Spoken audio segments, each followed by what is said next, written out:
What's up, YouTube? It's Anthony from Meineke, cinnaminson. You guys may be trouble with a knock sensor code on your LS series 5.7s, 4.8s, 6.0s, 5.3s, so on and so forth. GM has put the knock sensors under the intake manifold. So if you need an intake manifold gasket, definitely pull the intake off.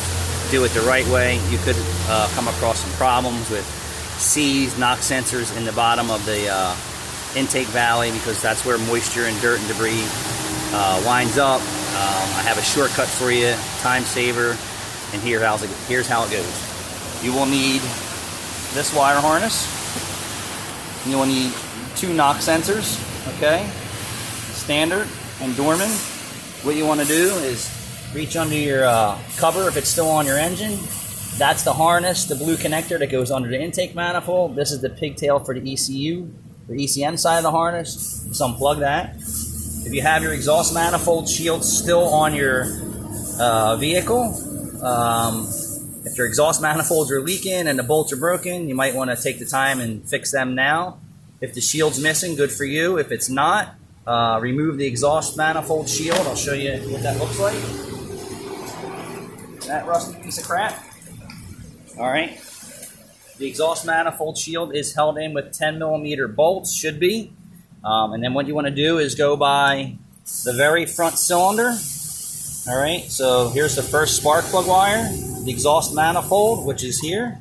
Get some light in here because it's hard as hell to see. All right, I don't know if you can see that. So in between the first spark plug wire and the second spark plug wire, just above the manifold, there is a hole that's tapped and threaded the same size as a knock sensor. So cylinder 1 is in the back, in the front. 1, 3, 5, 7. All right, so then you're going to go back behind cylinder 5. There's another hole right in front of the cylinder 5 exhaust port. All right, you're going to thread your knock sensors in there. Trust me, they fit. And what you want to do is start them by hand, and you do not want to over tighten them.